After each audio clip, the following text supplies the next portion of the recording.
Good morning, saints, snitches, and the rest of y'all still lying in the group chat. Welcome to Morning Tea and Allegations, where the devil gets no mic and the truth gets the final say. Just to get some. Hey, hey. She don't run on rumors. She run on receipts. Sanctified shade with the screenshots to preach. This ain't just gospel. It's gospel flow. She prays, she claps back and lets the spirit go. Bible in one hand, the dark's in the other. She speaks with fire, can't silence the truth. Hosted by Bianca, the snitch with a mission. Calling it out, 'cause our children deserve better. Morning tea and allegations. Pouring truth with no hesitation.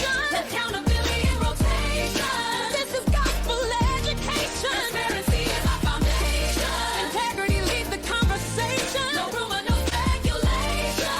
Facts, receipts, and revelation. Morning tea and allegations. Where faith walks bold through shady temptation. No fake tongues, no false relations. Just truth, conviction, and conversation. Morning tea and allegations. Snitches on the airwaves. Known again, yeah. Snitches on the airwaves.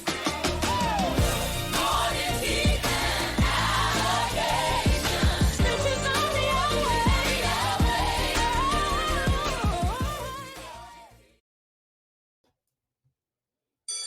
Good morning to you. Good morning. Welcome to Morning Tea and Allegations. This is your host, Bianca Goolsby, aka Petty B, and I'm here this morning. I need y'all to speak in the comments and say something. And if you are watching on the replay ministry, also speak up in the comments, okay? I want to know that you're here. I want to know that you're watching. We have an action-packed show today, and I just can't wait for y'all to see all the different things that I've been compiling for you because, whoo child, the tea is hot. There's a lot of things going on. And the title of today's episode is You Cool? So we're going to go ahead and get started with our normal course of action, and that is going to be with our church announcements, okay?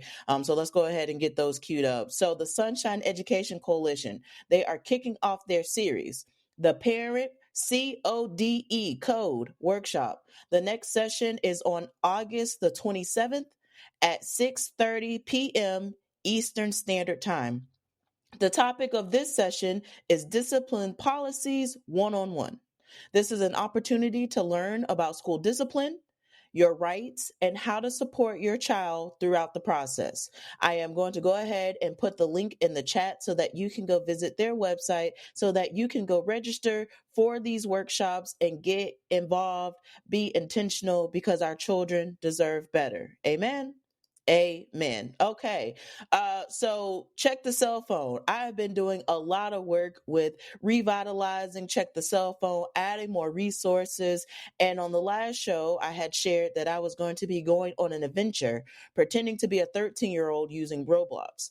Well, I have some updates about that, and I can't wait for y'all to see that towards the end of the show because I actually won't be doing that because the block is hot for Roblox, and I'm going to spill the tea and tell you why. Okay, just know that cease and desist have already been sent out. Threatening legal action has already occurred, and there's a lot of people that are talking about it. So the question is, are your children on Roblox? And if they are, then you need to tune in and find out more because it's a lot happening on the platform. Next on the church announcement is I'm going to continue to uplift Canva. Canva is the tool that has allowed me to make these different changes, to make these different videos, these graphics, all the things that you see here. A lot of the stuff was made with Canva. So I just want to thank them for the partner link. Thank you for supporting this work. Thank you for the vital tool that is necessary to get this message out, to share the message, to share the news, to share all the different things that are going on around here. And last but not least, amen, I have a Patreon and I need y'all to join it. The Equalizers, they have a head start on knowing what we're talking about today, and you can too. You can join for less than $2. Okay. You can pick which amount that you want to join in Patreon. However, that is going to be changing really, really soon because there are series that are going to be added to Patreon that are Patreon exclusive, just like there are blogs that are posted that are Patreon exclusive. So you want to make sure that you are staying up to date with all of that and being in formation with all of that. So, yeah. Well, before we get started with everything on the show, I need to go ahead and play the disclaimer. Amen. Because we need a disclaimer for this. And I can't wait for y'all to hear and check out the new disclaimer. So let's roll the clip.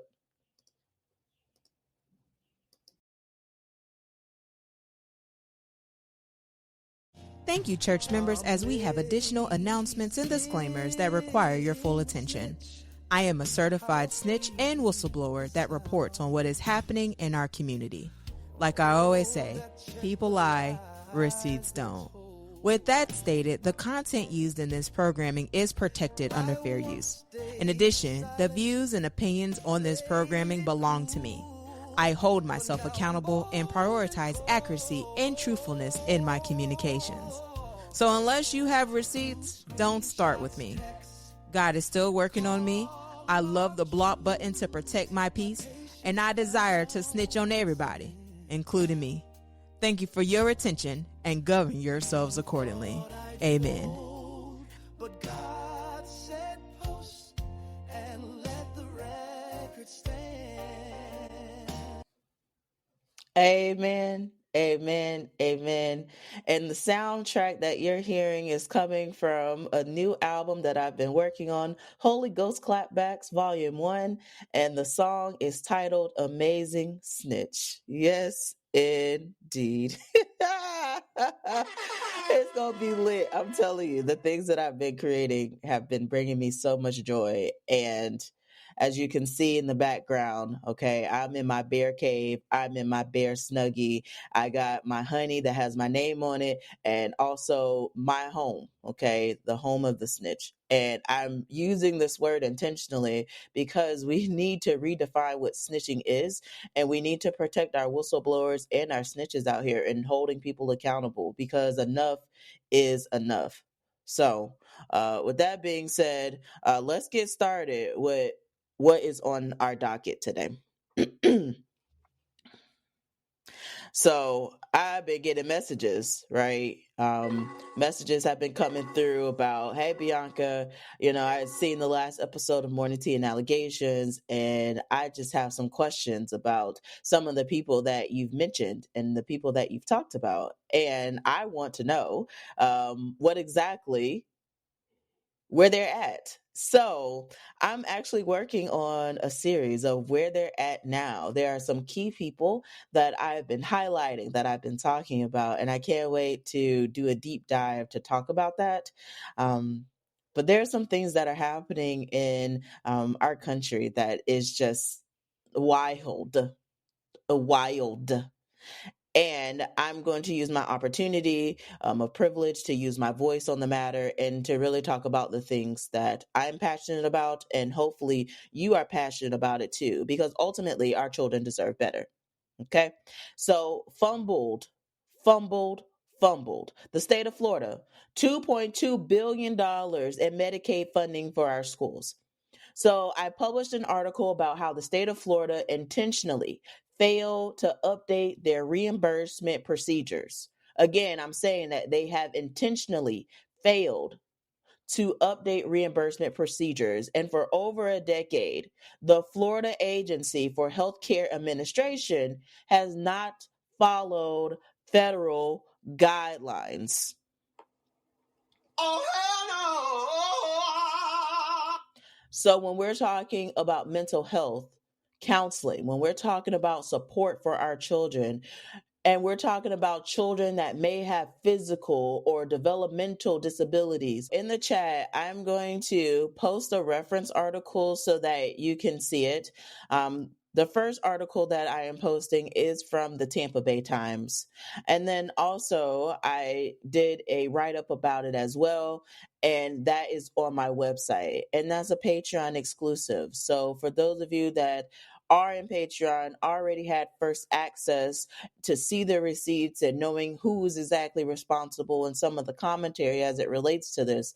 But we're saying that our children deserve better. And there are key decision makers in the state of Florida that are intentionally not following guidelines. It's messed up. It's not fair. It's not right. And ultimately, our children deserve better. So I just wanted to uplift that, because also what's happening is it's happening federally too. So let me go ahead and share my screen here so that you could see this article that I'm referencing here. And this comes from the Washington Post. Okay. So let me get that together. All right. Boom. So the Washington Post also says that there are additional schools that are going to be hit with Medicaid cuts. And so this is going to cost schools billions in reimbursements for services like speech therapy and counseling. And it's now forcing districts to scramble to meet mandates. Now, I just shared with you that the state of Florida was intentionally not complying with federal guidelines. And I just want to just ask you, what do you think is going to happen with all of this? I am so confused how we say we care about the children and that our children comes first and we need to protect our children. And meanwhile, we are having all of these cuts to things that are providing services to our children. And it's not making sense at all. It doesn't make sense. It's not right. And I just want y'all to be very intentional about what is happening in our government, because it's a lot. It's a lot. Oh, but it goes further. It goes further. So, who child? There was a parent that has gone viral because they had some commentary after going to meet the teacher. And she said that she was underwhelmed attending her child's meet the teacher. And I just want to play the clip so that we can discuss it. So let's go ahead and get the clip together and roll it.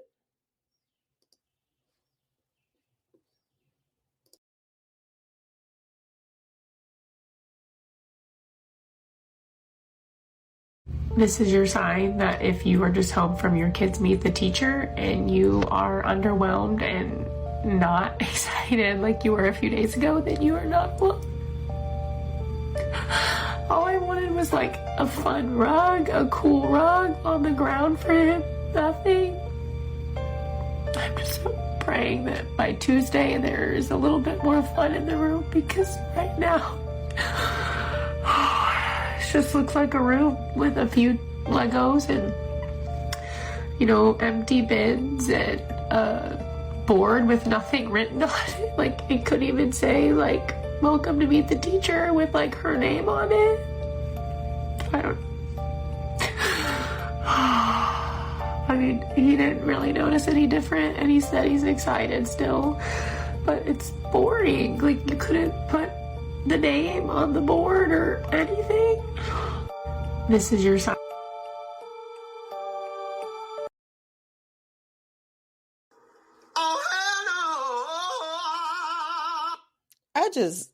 I just need to take a moment. The audacity is so it's so wild to me. The audacity is so wild that she got on this platform to say she's underwhelmed and how the school needs a cute rug and the classroom needs to be decorated a certain way.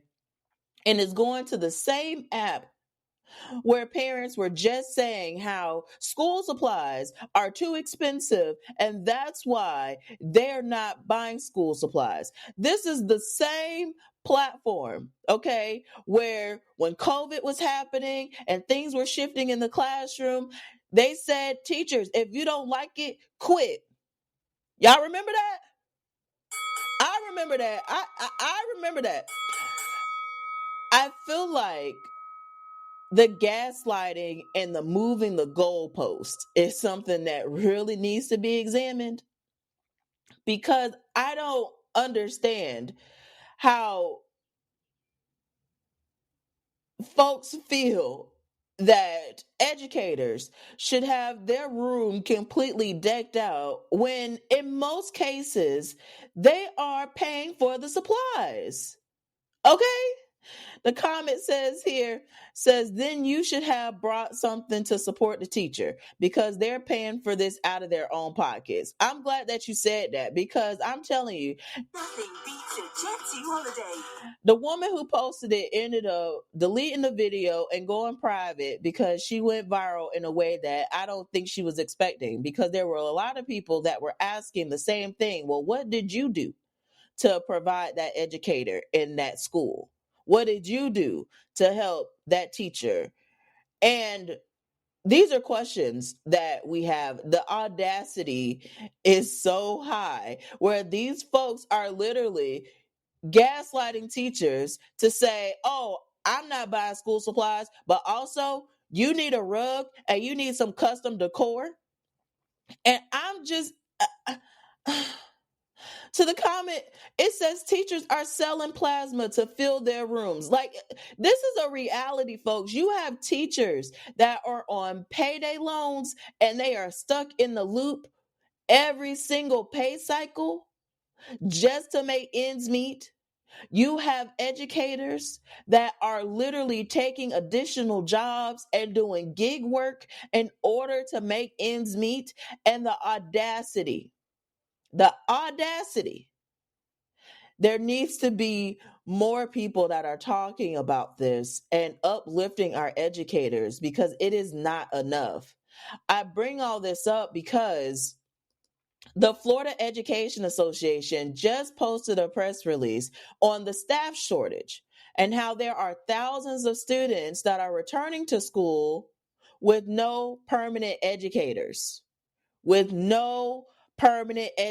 And when you talk to the governor of Florida about it, he's like, You are fake news. but the receipts are very, very clear. The data is very, very clear. And it's so sad to see. I'm going to post the link in the chat so that you could see the press release from the FEA yourself with the data, with it breaking it down by district, by county.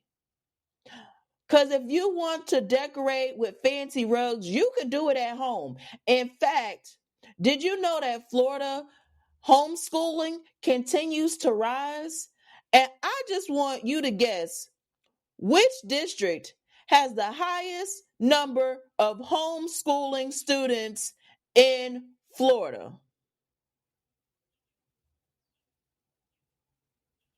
Mm-hmm. Mm-hmm.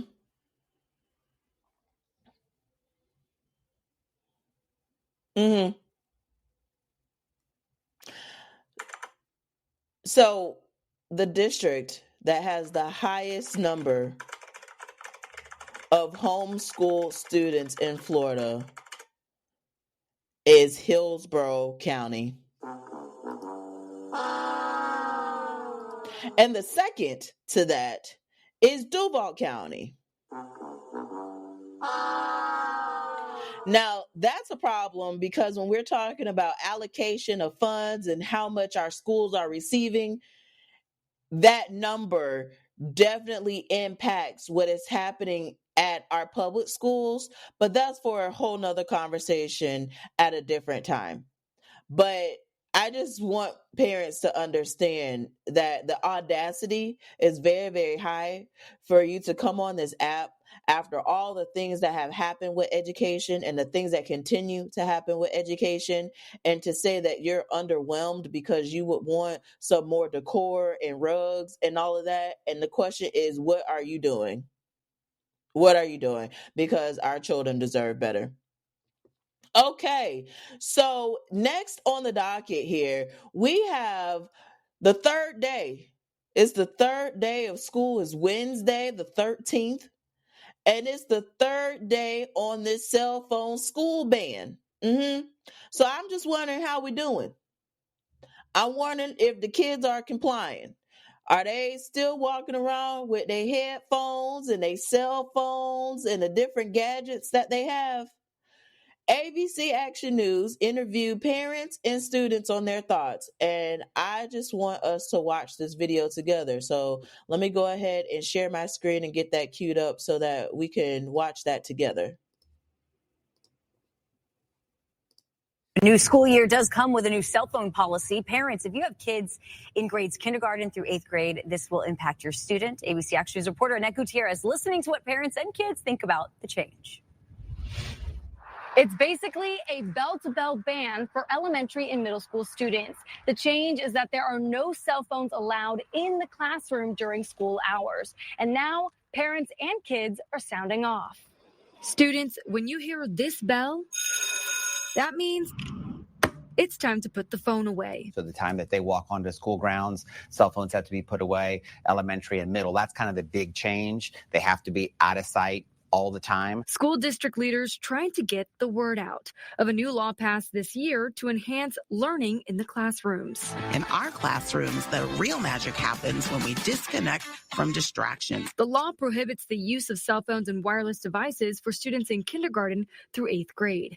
High school students are allowed to use phones, but only during passing periods, before and after school, and during lunch. It's not allowed during class unless the teacher says so. I think that you will see a significant decrease in bullying, which we saw in Orange County public school system, and a significant increase in student focus and attention during the day. We went out to hear the voices of parents on this, and many are on the fence. I grew up in a time where we didn't have cell phones, so I agree with that because of the distraction it creates, but it's also a scary time in the school system. And, you know, you have, as a parent, you have that peace of mind, like knowing that you can communicate with your kid at any time. I understand, you know, with them being on the social media while they're in school and that distraction, but just mostly just a safety concern. But when listening to the kids, they were also in agreement. It's nice that they're making sure that kids are on their phone while we're learning.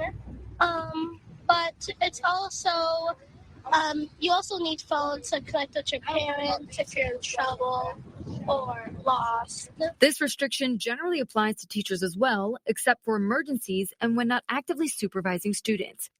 But enforcement is up to the district. Now, there are some exceptions for students as well. Those students who have medical needs or disabilities are able to check their phone for their health and also to message their parents.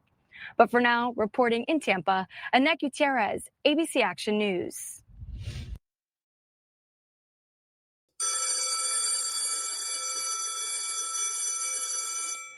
So the comments of the post were very, very interesting to see.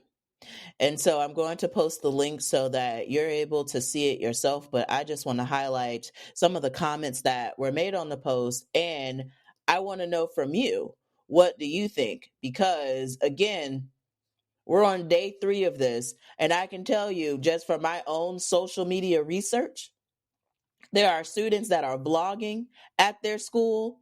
There are students that are making TikToks. There are students that are still using their phone during class time, recording teachers and all of that. So, and if we're going to be honest about it, there's some educators that are using their phone during class time too. So I got questions. So some of the comments on the post says, imagine all of us that grew up pre-cell phones that went through 12 years without one and we lived. And to these type of comments, cell phones aren't going away, just like AI is not going away, which is something that we're going to talk about in a minute.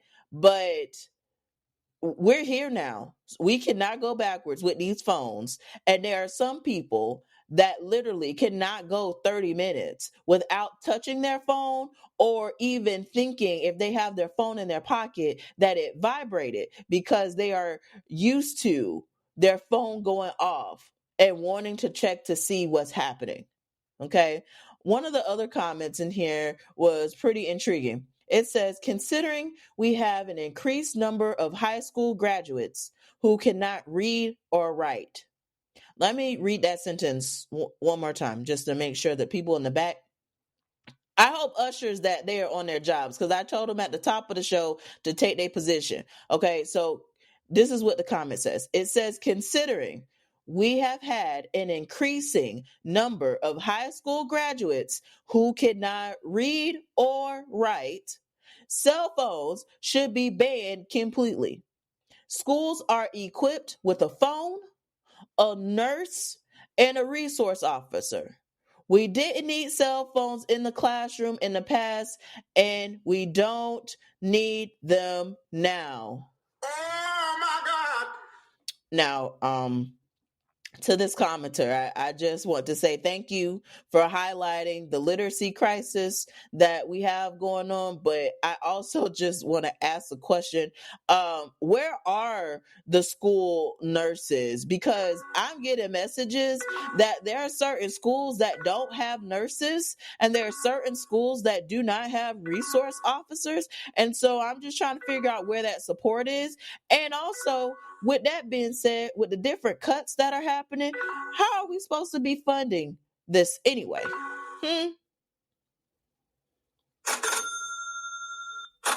Yeah.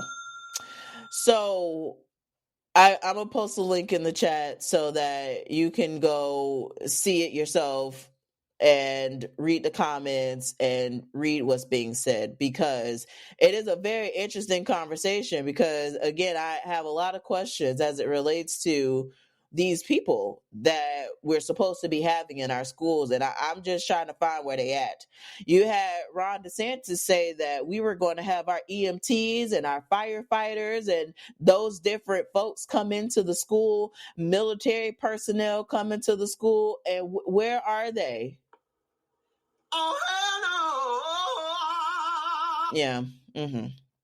Let's move on. So remember when I was talking about AI, right? All right. So AI has transformed education so much so. I don't know if you use AI, if you use Chat GPT, okay? If you use Gemini, if you use Claude, if you use insert list here of all of the different AI tech tools that are out here. But let me tell you something. AI has changed the game in education. We have AI tutors. They are chat bots that are working with children and providing one-on-one personalized learning. AI is providing automatic grading and feedback. It has been a time saver for educators to create lesson plans and rubrics and even responding to emails. Now, ethical AI is something that we really need to explore. Also, data privacy and vendors that are storing the data and or selling and sharing the data.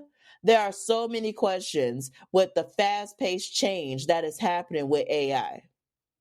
I want to highlight that the Secretary of Education sent out a letter on the guidance of the use of AI for federal grants. And I actually want to pull up this receipt. I'll share it with you in the comments, but I do want to highlight some of the things that were listed in this letter here. Okay, so let me go ahead and scroll to the end here. And it says principles for responsible use. Okay, so AI must be educator led. It must be ethical. And there are some question marks and some parentheses and brackets and a whole bunch of caveats and asterisks and question marks as it relates to ethical. Okay. It needs to be accessible. It needs to be transparent and explainable, which again, there's some question marks and some asterisks and some parentheses about that, because there's some things that are happening that is not explainable. And there's no transparency regarding the matter, particularly as it relates to data storage. And it also must comply with federal privacy laws, including the Family Educational Rights and Privacy Act, FERPA. Okay. This letter was very interesting. This was sent back in July before the school year started. And I'm going to go ahead and post the link in the chat so that you could read this letter in its entirety, because I do think that it's really, really important that you are aware of the conversation that's happening with AI, or as our Secretary of Education would say, A1. If you know, you know. But this is something that needs to be highlighted and talked about, because I'm going to tell you, if you don't know, you have educators that will create lesson plans on ChatGTP. And then will be upset that their students are then taking those questions, uploading it into chat, and then getting an answer. You literally have students that are now uploading their homework assignments where the chatbot is answering these questions. You have college professors that are no longer assigning essays because they know that there's a high probability that it is going to be AI generated in some form of capacity. It's not going away. Just like these cell phones aren't going away, AI is not going away either. And it's only becoming more fast paced. And while there are folks that are saying we need to really look at this because it's bad for the environment, also the other things that we do too outside of AI is bad for our environment too. So we can't have selective outrage and participation as it relates to AI in education. I am telling you, we cannot have selective outrage and participation. So the question on the floor is, how different is this from parents doing the homework and projects? Woo child. Now that's a good one, because you had parents doing children's assignments and turning it in. I remember, I believe I was in middle school. I got to ask my dad what grade I was in. But there was a project that I had to do, and I had to build Big Ben, the big clock tower. My dad did that. I didn't build nothing. My dad was there going to Home Depot and setting the thing up. Now I got to ask him what grade I was in that. But your question is valid. And in some cases, parents don't know how to help their children with their homework. And using AI tools works. There are some tools that actually break it down to show your work, but there's an app out there. It's called PhotoMath. Okay. It's called PhotoMath, and you can download it on your device, and you can literally use your phone, take a picture of the assignment, and it will solve the problem for you. There are so many different tools out there that are just like that. But yeah, so we need to have more conversations about AI use, because just like teachers are creating quizzes on AI, well, the students are uploading those same quizzes and are getting the answers and applying it. So it just goes to show that we need to reimagine what education looks like, in particular with the funding cuts and the things that are happening from our federal and our state policies. Is not sustainable. And this is something that has been talked about pre-COVID. Our children deserve much better. And unfortunately, we have policymakers and lawmakers and decision makers and state leaders that are not prioritizing our children at all. Just like I said, the state of Florida intentionally did not comply with federal guidelines to get reimbursement for Medicaid, which cost the state $2.2 billion. Okay?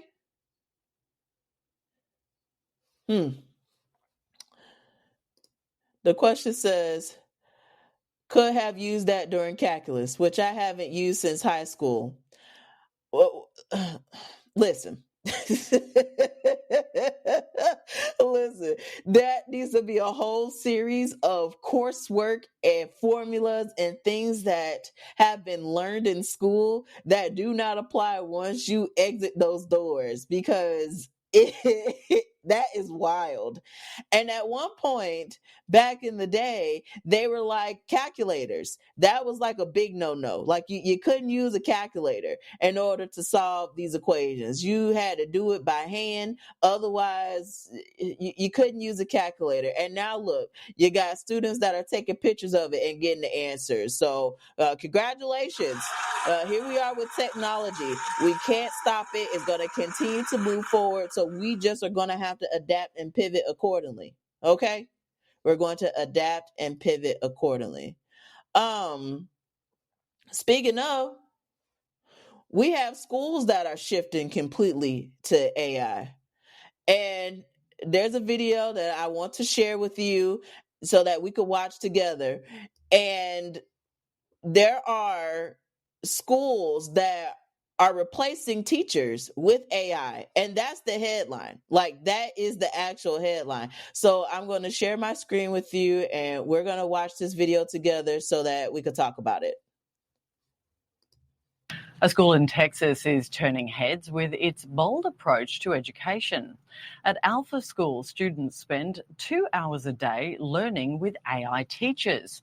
The artificial intelligence adapts its lessons to each student, providing one-on-one personalised education. So what happens after those 2 hours are done? Well, the rest of the day is all about real-world skills, from tying shoelaces to learning how to swim and solving 100-piece puzzles. And the results are surprising. Students are scoring in the top 1 to 2% nationally, with the results so strong, the model is expanding to states including Florida, California, and New York. So when I saw this, I was like, oh, wow. Okay, so they're expanding to Florida. So, of course, I did some research.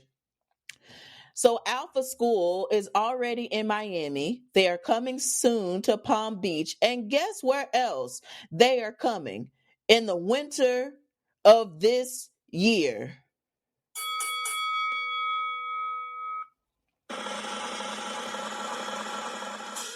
They're coming to Tampa. Yes, indeed. So let me go ahead and share this information with you. This is not sponsored by them by any means necessary, but I was doing research on this and I saw it and I was like, wow, I think people need to know that there's an AI-powered school that's coming in the community that I love and I've been doing advocacy work for some time now, and I think y'all need to know. So when we go to locations, we go to Florida, and then we see what's opening. We go to, it's the winter, Tampa. Here we go. So this is the future of education. It is coming this winter, folks. It is launching. Okay. So they have a K-8 campus. They are accepting applications, and they even have events and programs that you can register to go to on Zoom. And this is their website. It is coming here. So like I said, at the beginning of talking about this AI is here. It's not going anywhere, and you need to either adapt or you're going to fall behind. And we are seeing how there are gaps. I have talked about the digital divide. I have talked about the inequities in internet service providers by zip code and have outlined that step by step many years ago. And unfortunately, we're going to continue to see this because I want to say is capitalism. I want to say it's not prioritizing the people that are impacting the children. I want to say that we keep moving the goalposts on our educators, the humans that are in front of the teacher. I want to say that some of these decision makers and these policy makers may or may not have had a traumatic experience in the education system, and this is why they feel like they need to create all these other options. There's so much to it to unpack. But to just think about all of these alternative choices for schools that are being created, all while defunding the public right of education, that's what's harmful. That's what's messed up. And again, I'm all for educational choice. I believe that parents should have a right to choose which avenue that they're going to have for their child, whether it's going to a charter school, a private school, or even homeschooled, or whatever type of solution that's created. This AI school, but defunding public education to help offset the expense for these other systems is not right.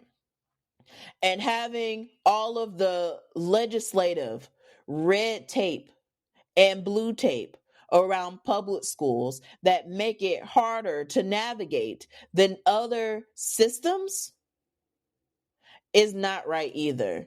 And I'm going to continue to advocate for public schools as a formal public school educator, and making the promise to my students in 410 that I was going to continue to fight for them, whether I'm in the United States or not. Our children deserve better, and we need to hold people accountable for these systems that are not sustainable and that are failing our children. And if we look at the data, have been failing our community for quite some time now. So speaking of the district that I work for, I see more propaganda that has been posted recently. The article came out the 12th of August, yesterday. This article came out. Let me go ahead and share my screen so that y'all can see what I'm talking about. Because woo child, is you cool? Is you cool? Because Hillsboro has this article posted about how they spent $35 million repairing old HVAC systems. And I have some questions to that, because I literally was just in one of the Hillsboro groups where there are some educators that say that they do not have working AC. One educator said that their room was over 88 degrees. Oh, hell no. And so I'm like, Chris Farkas. Y'all remember that name? I've been talking about Chris Farkas for some time now, that still work for Hillsboro Schools under operations. Chris Farkas, sir, you've been running operations for this school district for a very long time. And the way that you've been able to move around in this district all this time, I still have question marks around it, sir. However, we are trying to figure out what is happening with these ACs at our schools, and why is this been a persistent problem for so long, and what is the course of action to ensure that our children are in spaces that are cool, that they're able to learn, because it's hot outside. It's hot. Chris Farkas, sir. Now, there's a lot of allegations out here, Chris Farkas, now, of things that have been said. And I just want to highlight one of the whistleblowers, okay? And they have been talking about you for some time, Chris Farkas, of the different things that you've been able to accomplish in the district, like going on trips and receiving gifts and a whole bunch of stuff going on, sir. And I just want to know, when can we get some updates as it relates to our teachers being in comfortable environments? You had one educator in the comments that say that they are in a portable and it feels like they are in a hot car teaching their kids. What is this? What is this? Now, I don't expect every single thing to work. I do expect that things will break and things that need to be fixed. But this has been such an issue. And I just find it very comical that this article came out yesterday when there are educators talking about the AC issues for the past week.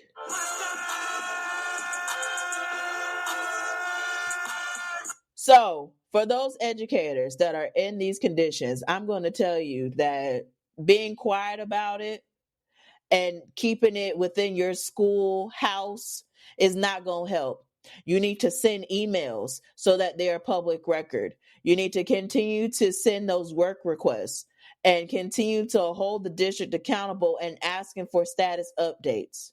Please don't be afraid to put stuff in writing. This is one of the reasons why educators are being treated the way that they're being treated now. Blow the whistle, snitch, hold people accountable, because it's not going to just fix on its own. And y'all can reach out to Chris Farkas and ask him yourself. In fact, I will put his email in the chat so that you can email him directly, because there are some questions that we have as it relates to the operation of the school district that he needs to answer to. And there have been some whistles that have been blown about some things that have been happening behind the scenes that accountability is needed. Because again, I still have questions as to how Chris Farkas still is in this position doing what he's doing when all of the stuff have came out about what... One moment.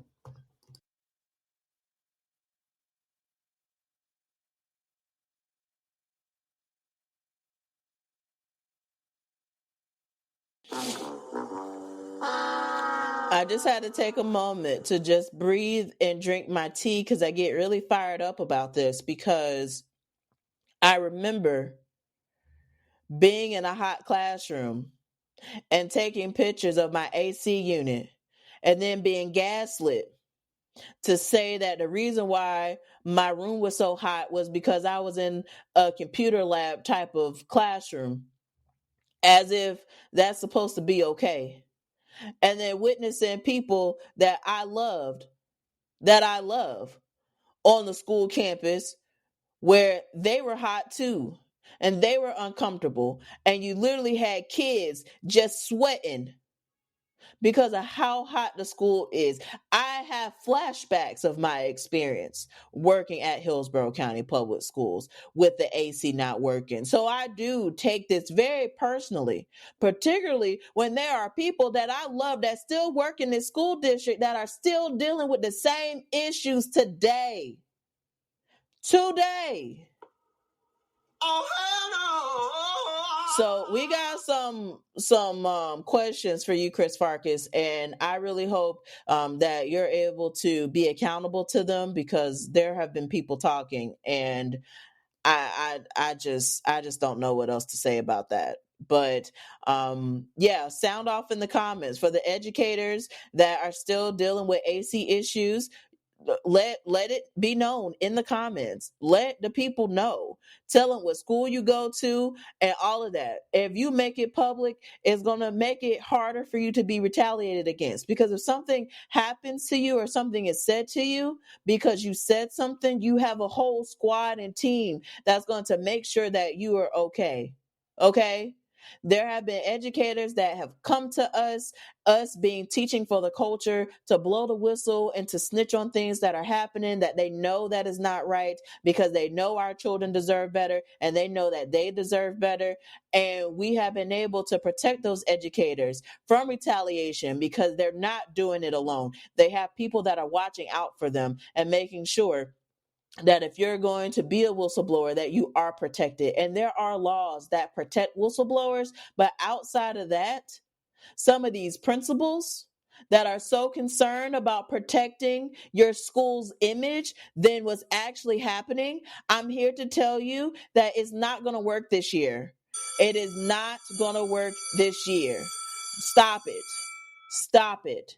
If you're more concerned about your image than what's actually happening, it's going to be a problem for you because people are talking. People are writing things out. People are going to be holding people accountable and saying the things that need to be said. So please don't get caught up in that with, oh, I need to protect my school. I need to protect what it looks like. We working on this, and this, and making a whole sales pitch of things that are actually not happening because you want to protect the school image. It's okay that things are not okay. But what is not okay is you gaslighting people to say it is okay and it's not. That's not okay. That's wrong. Okay. All right. Whew. So let's move forward to a confessional that we have. And I'm going to keep this one brief due to the fact that there's a conversation about Roblox that I was saying at the top of the show that we need to talk about. And that conversation is very, very vital. Again, if you have children that are on Roblox, this is something that you need to tune into because I need you to see what is happening on the platform and some of the conversations that exist. But I do want to go ahead and share my screen so that you can see this confessional so that we could talk about it. So it says, I've officially submitted my resignation with a 2-week notice. My principal has been very supportive. She's encouraged me to prioritize my well-being and has even offered to be a reference for non-teaching opportunities in the future. However, HR has informed me that they won't accept my resignation or allow me to leave until a replacement is found. I'm concerned about what happens if no one is hired within those 2 weeks. I truly want to leave on good terms, especially since my principal has been so understanding, but navigating HR has been the most difficult part of the process. Nothing beats a Jet2 holiday.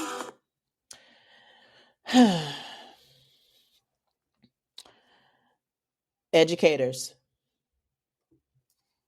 read your contract. Know your contract. Say it with me. Read your contract. Know your contract.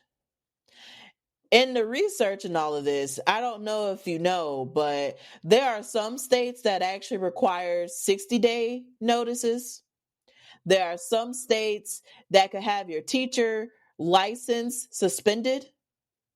And there are some states that require you to pay due to a breach of contract. Read your contract. What's really sad is that you are seeing a bunch of educators that are leaving the classroom and are seeking other opportunities, and some educators that wish they could if they were able to have a guarantee.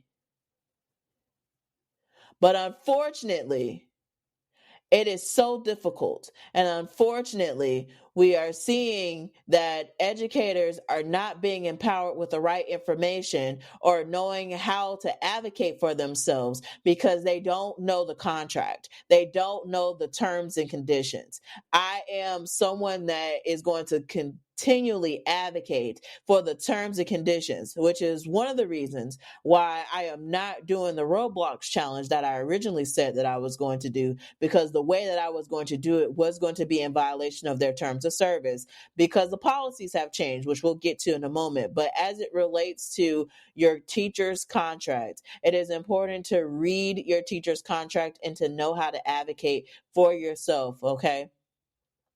The fact that there are some states that actually charge educators for a breach of contract is wild to me, considering that we're not paying teachers the way that we should. And in the state of Florida, they are ranked 50th. Let me say that again. Maybe some people didn't hear what I said. Florida is ranked 50th in teacher pay. So meanwhile, the governor is around here saying that, oh, we're going to get these people to come into our schools, and our schools are doing great. We are expanding school choice. We have a whole bunch of different options out here. And meanwhile, I just shared earlier that the Florida Education Association did a breakdown by school districts saying that there are thousands of students that will not be receiving an educator due to the staffing shortage. Hello. We've been talking about this for quite some time now, and I just want to understand why people out here still with You are fake news. Why?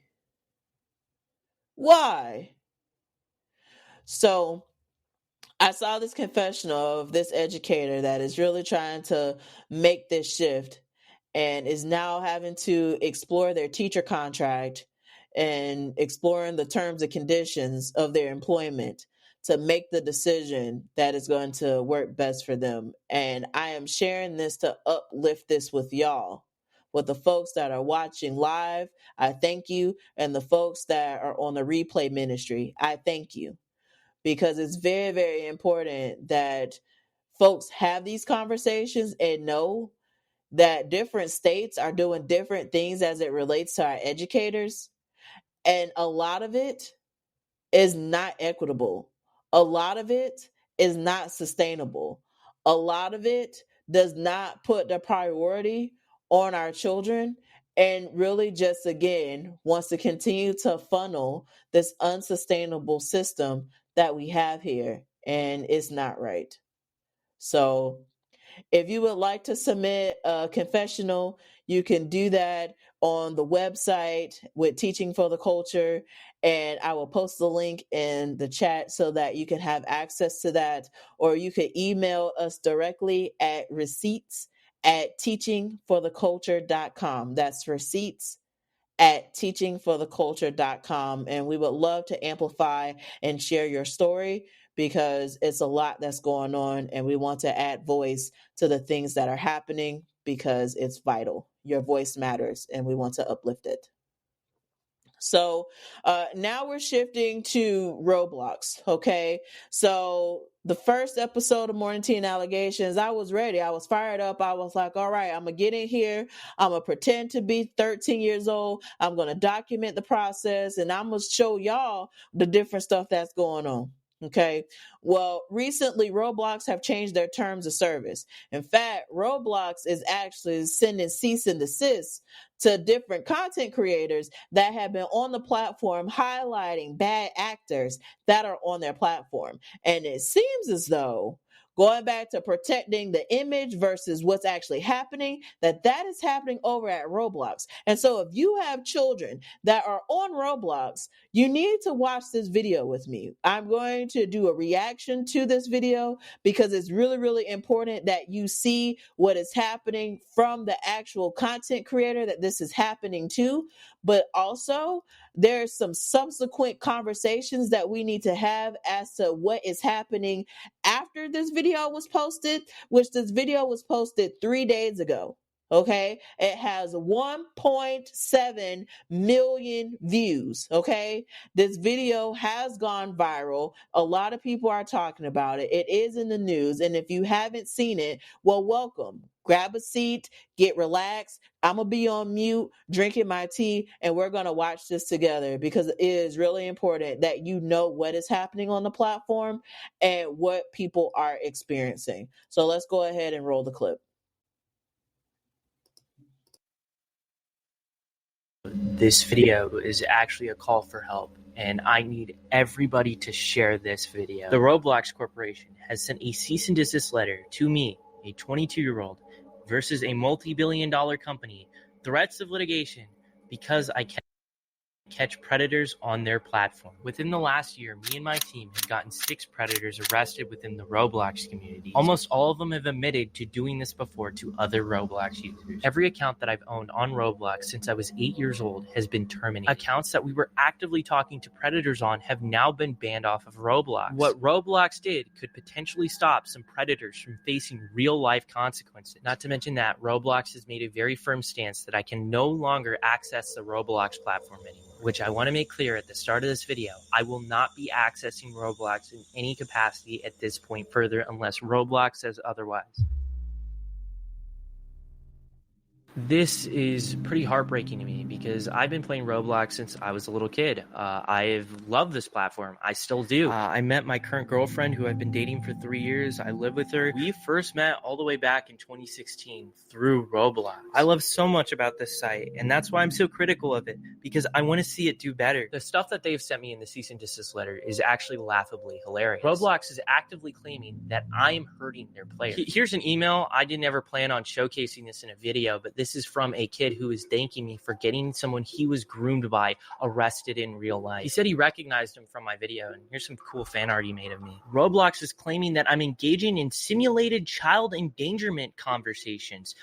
What? So one of the fundamental bases of predator catching is that you cannot talk sexually to predators. Predators are supposed to be the ones talking sexually to you. If you talk sexually to predators like straight off the get-go, that's entrapment. That is literally what entrapment is. We almost always play a naive kid who doesn't know anything about this stuff, so they teach us about this stuff. If you watch these videos, you know how the chats are going, and they're not even on Roblox. Most of the chat logs are on Discord, and they're accusing me of getting people off of platform onto different social media sites. I guess that's worth a cease and desist and an IP ban of every single account that I own. That's just crazy. I can't even fathom that. They also say sharing or soliciting personally identifiable information. I have no idea what they're referring to this. I would love to know what they're talking about. Are they referring to the fact that I give the information of the predators that we find to the police? Like the people we're talking to are predators. Like, does Roblox understand that? I literally have no idea. If they thought something was genuinely wrong, they could have reached me out so easily. I think the most insulting thing is that they told me I'm not reporting people quick enough and I'm not reporting them through the right outlets. Tell me the right outlets. I have been trying to figure this out for like a year now. This here is Nepali Incel. This person actually made credible threats to the Las Vegas sphere in a Roblox game. And I saw this with my own 2 eyes. And the reason why it's a credible threat, it is because the FBI went ahead and arrested someone for making threats within that same game. I made a moderation ticket about it, and I even actually made a report to the FBI about this. Where is the cease and desist letter for him? Where's the IP ban for him? Are you going to ban all of this dude's accounts? Probably not. But back to the predator catching stuff. This is literally how it goes. We go to roblox.com/support, submit a moderation ticket, and then fill out the prompt with all the information regarding our arrest and give you guys the same Google Drive that we give to the cops. And in a lot of instances, Roblox won't even ban after we reach out to them regarding felony arrests. What I typically have to do is report cases to the National Center for Missing and Exploited Children, or go on the news to show gameplay of our decoys with the predators on Roblox. I've literally felt so lost at trying to get the attention of Roblox regarding these predators. I've created binders with all the chat logs, and I've sent it to their headquarters in San Mateo, California. This is the first time Roblox has ever directly reached me out. Instead of trying to say, hey, we want to work with you, or literally giving me a line to report these people, or simply saying, don't make these videos anymore, we're gonna ban you, Roblox just terminated every account I own and sent me this cease and desist letter. My account Malibu, a family-friendly sandbox gaming theme park channel that I've run since the pandemic. This was actually my first Roblox account. One of the hats that I wore on this avatar was actually something I got at a STEM event where I met Roblox administrators. That channel, it pays my rent. Roblox has made it clear that I'm banned from ever accessing the platform again, and I don't think I'm going to be able to upload on that channel anymore. When I was a kid, I was groomed on Roblox by a popular developer. He manipulated me. He used power dynamics over me and frequently exposed me to gore and not safe for work material and loads of other stuff that a kid should never see. It was so bad that I actually made an attempt. While I was in the hospital, my mom contacted Roblox. They brushed her off. That predator went on to groom more victims before Roblox finally banned him. Years later, by the way. Even after that, I stayed on the platform. I love the community, but as I ran Maliboomer, I kept spotting these predators, even in an innocent sandbox theme parking. Then I started Schlep, and the emails from victims got worse every single day. And that's when I started catching predators on Roblox. And that's when my fate got sealed on this platform. I've been very critical of Roblox's leadership and the refusal to act in a lot of instances. Last time I tweeted at Roblox's CEO, it was about a predator we had arrested. Roblox ignored it until Gideon and I made videos. Then they banned him, only for him to return. I sent proof of him talking about the video I made on him in a voice chat game on Roblox. Mind you, the same game, a 10-year-old was abducted through weeks from this taking place. I replied to one of the CEO's posts about this, and he blocked me. Roblox still allows games like Public Bathroom Simulator, where naked shower together. This has millions of plays, and Dollhouse Roleplay, which also has millions of plays, is tied to a extortion group that the FBI has made public warnings about. Roblox allows you to say the word lolly on their platform. You can put it as your name. Explain to me that, Roblox, a kid's game. Because now you have a whole community of lolicons and maps on your platform. I really hope people can see that Roblox is wanting to have a firmer stance against me, a person trying to get these Roblox predators arrested, than these predators we've gotten arrested. Some of them literally have been arrested for CP. Why aren't you sending these Roblox predators cease and desist? They deserve it. They actually tried to commit a crime. Hey, what's up? So we're here with your Roblox developer, right? Hello. Yep. We're about to do the wipe on his phone. We're going to get rid of the child pornography on your phone, right? Okay. How many images do you think we have to get rid of on your phone? About like 30 or 40. Okay. I don't remember exactly. And what's the game coming out that you got on Roblox soon? Undertale. Hell yeah. We're gonna make this game successful. Man, this is definitely some very scary times. I'm just trying to stop what happened to me when I was a kid from happening to other people. And now I'm facing threats of litigation from a multi-billion-dollar company. Since my career and revenue streams are on the line, I have a site. It's called Schlep.tv. If you want to support my work and what we do and allow us to keep catching predators in the future, feel free to go ahead and support us over there. The most important thing we can all collectively do right now is share what is going on with Roblox. Tell your parents, tell your congressman, tell a journalist if you know one. And if any of them are interested, I'm more than willing to share my story, even to the people at Roblox. Even after all this, I am just trying to make a difference and help. I'm trying to stop what happened to me as a kid to happen to future kids. How can you see that as a bad thing? I genuinely can't comprehend it. One final word I'm ending this off on to Roblox. I have no plans of revisiting the platform. I will not be making a new account. I will not be going back on the site.